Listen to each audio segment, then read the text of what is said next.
Hey there, singers and singerettes, let's go and smoke some cigarettes and... What's going on, guys? This is Dave Trevor. Welcome to Old School.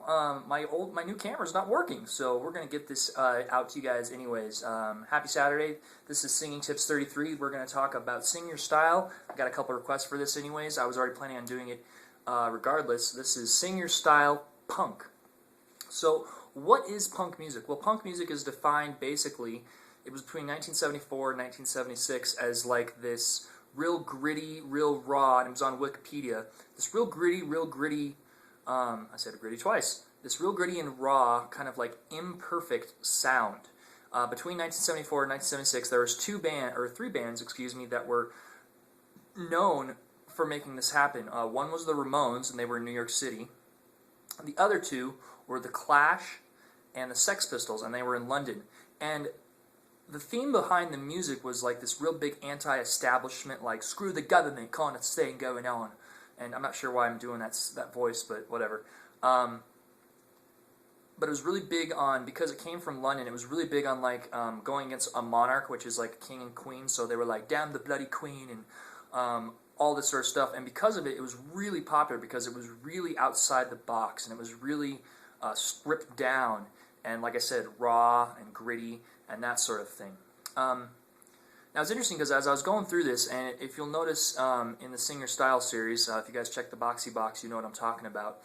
But there's a lot of different subgenres of all these different types of music.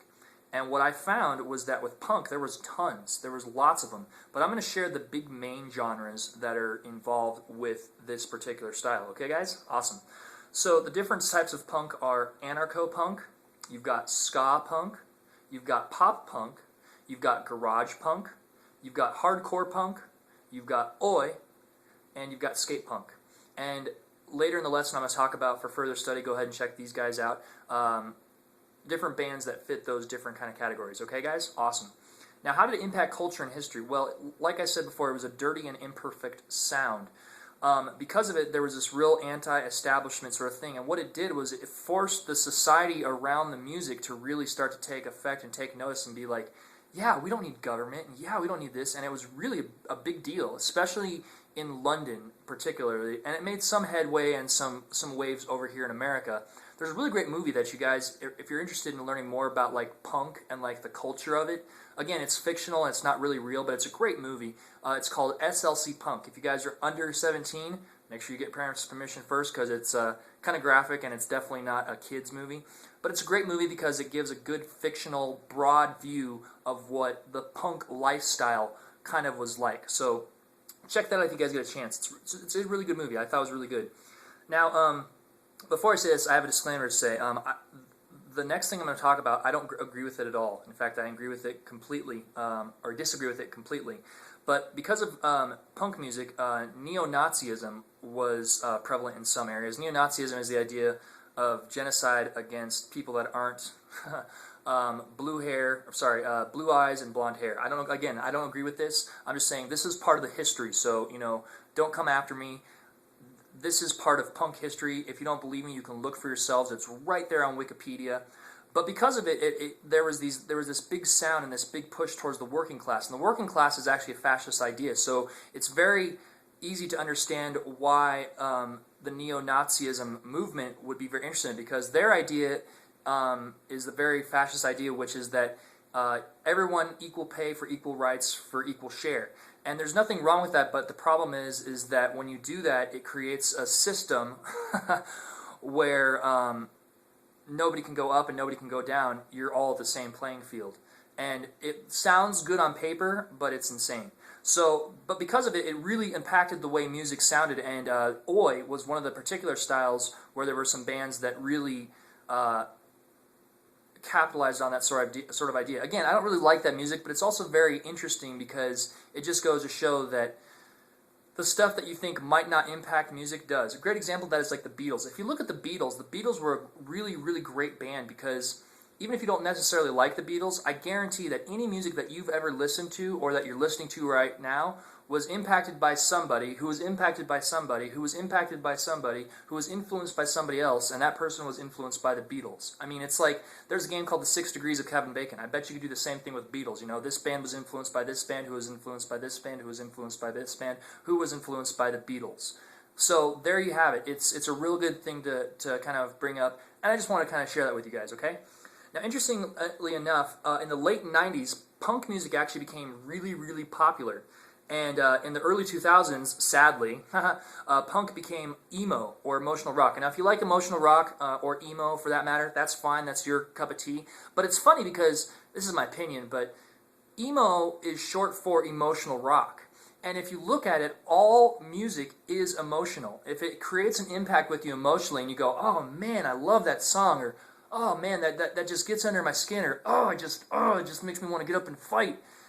That's technically emo if you think about it. I mean, you could classify any genre into emo if you wanted to get really specific and crazy about it. Just my opinion. But what's your guys' thoughts on it? Leave me your answer in the comment section below, because I'd love to kind of start a discussion on this and see where we can go with this. Because I thought it was pretty interesting when I was discovering this through my study. Now, let's get right into this, okay? So how do you sing punk? This is great. It's so funny because one of the easiest rules for punk is that there aren't really any rules. You just find out what type of style that you want to sing, whether it's skate punk or ska punk or anarchy punk or hardcore punk. And then basically, here's 2 rules. Sing loud, and you don't even really need to sing.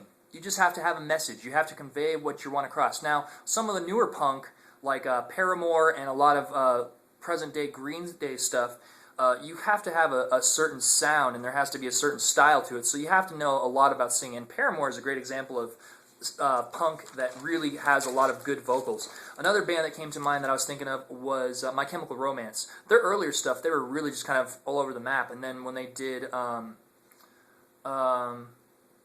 I forget the name of the CD, but the CD might even be called Black Parade, but I could be wrong. Anyways, the CD that had Black Parade and Ghost of Helen, I'm sorry, not Ghost of Helen, excuse me, that was their prior CD. But that particular CD really opened up the floodgates to like what punk could potentially sound like. And American Idiot by Green Day is another great example of what punk has kind of started to become. It's more of this like post-hardcore kind of garage type sound. So here's some bands for further study. Again, these aren't all the bands that that are out there. These are just some good general bands for all of those earlier categories I was talking about: anarchy punk, ska punk, pop punk, oi, skate punk, hardcore punk, garage punk. Okay, guys? So here you go. So for further study, check these bands out. If you guys have some other ones that you want me to check out for myself, or that you are like really, really into, leave that for me in the comment section below, okay? Awesome. So for further study, check out the Ramones, the Sex Pistols, Black Flag, The Misfits, No Doubt, which is a great band. Gwen Stefani is still making music this day, even though it's on her own. Rise Against, which is a really great example of what punk has started to come into, because it has a lot of the same sort of old school punk elements, and he's got a really great, gritty vocal sound. Tim, I think I forget his last name, but pretty sure his first name is Tim, the lead vocalist of Rise Against. Pennywise, great band. They were out in the early 90s, and I think they might even still be making music this day. You've got Rancid, Goldfinger, Mighty Mighty Bosstones, which really paved the way for like the ska type of sound. They were one of the first bands to really incorporate trumpets and trombones, at least as far as I know. Maybe you guys know more than me about it, and if you do, again, leave me something in the comment section below, okay? You've got NoFX, which is one of the first bands that really came out with the skate punk kind of thing. You've got Green Day, and again, Green Day is awesome because they really came into their own sound, but they've been playing music since the late 80s. If you don't believe me, go up and pick some of their older stuff up. And a great CD that I would recommend, which just really put Green Day on the map, and they had other songs from other CDs, and then they just kind of made like a compilation CD, and that CD is called Dookie. Great CD. I think it came out in 1993, 94. I could be wrong with my dates. It might even be from 1992. Anyways, check it out. Dookie by Green Day. Fabulous CD. Download it, buy it, whatever you guys feel like doing. Offspring, great band. Their older stuff, I just was really blown away. I'm not really a big fan on the new stuff, but their older stuff, I really got into it. Smash is one of the best albums they ever released. And another one they did right before that is called Genocide. Great CDs. The Clash again. and Bad Religion, and then 2 last bands, which are cool because this goes to show how far off punk is becoming. But Dropkick Murphys, one of their songs was made famous in the movie The Departed, and then Flogging Molly, a really good Irish punk band. So guys, there you have it. Those are some further study bands I would suggest checking out for punk. Now the question of the week comes from Tick This, and I can't read my phone because I'm actually recording on it. But he wanted to know, how do I become in contact with my own vibrato? Like, you know, does it just come naturally? I'm really having a hard time with this. I need your help. He had some other questions too, and Tick This, I'm going to make sure that I answer those either in an email response or a comment. So just make sure you check the comments on last week's video, which was called, sorry, not last week's, but the last video, Singing Tips Country, okay? And we'll get into discussing the other questions that you had. But for your questions on vibrato, here's what I would say. People would say that, you know, practice makes perfect, but the thing that really makes a big difference is perfect practice makes perfect. And to go along with that, if you're learning how to sing, learn from somebody that's done it. I started singing when I was in 7th grade, and I took private voice lessons all throughout high school and 2 more years in college. So I definitely know what I'm talking about. But I learned from one of the best. He was the state of the teacher of the year, he was the teacher of the year in my state. His name's Jerry Vanderdoes. He was the best vocal teacher I have ever had. Amazing man, an amazing guy, and just the stuff that he taught me inspired me to sing. I mean, there's no other way to describe it. But I had to really, really practice to get my vibrato, and it's kind of going to have to be the same. You have to be really passionate about it. You have to really, really want it, because it does come naturally, but it takes a lot of work. And I didn't actually find my vibrato until I had basically been singing private lessons for 2 years straight. And then one day I was singing during my summer break, and it just hit me, and oh my God, I felt so good. And you can tell when it's natural because it won't sound robotic, it won't feel forced, and it'll just naturally come out. You'll just be singing, ah, and it'll just flow out like there's no effort. But here's what it took for me to do that. 2 years, I would sing 7 days a week, an hour a day, every day. So you do the math, that's a lot of practice. But it's because I wanted it. I wanted to become better. I wanted to be a good singer. And I made it happen. I'm not the greatest singer, and I know that there are thousands of other singers out there that are better than me. But I know what I know now, and because of it, I have the skill that I have. So Tick This, if you really want to get that to happen, you got to dedicate yourself. You got to practice perfect practice, if that makes sense, and find someone who really knows what they're talking about. Along that same line, I'm getting a webcam here very shortly, so I will be offering private voice lessons. We can talk about rates for those of you out there that are interested, because I want to get a Skype account and a couple other things, but that's all still down the road. It is going to happen, though, because I know I'd be really good at it, and I'd love to help you guys out, especially if you don't live in my state. You know, you live across the country, you live across the globe. We'll just see what we can start going on with that, okay, guys? Awesome. Tick This, thanks again for that question, man. I hope that helped. So, that's it for singing your style on punk. Now, I wanted to share it with you guys real quick. I talked about last night I had some plans for the future. Well, one of the plans I have for the future is to do, next week's going to be on rap.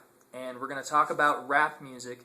We're going to talk about where it started, how it evolved, and how it ties in with poetry and more. I'm going to do my best. Again, I'm not a rapper, but I'm kind of excited to do this because there's a lot of really cool stuff in the genre of rap.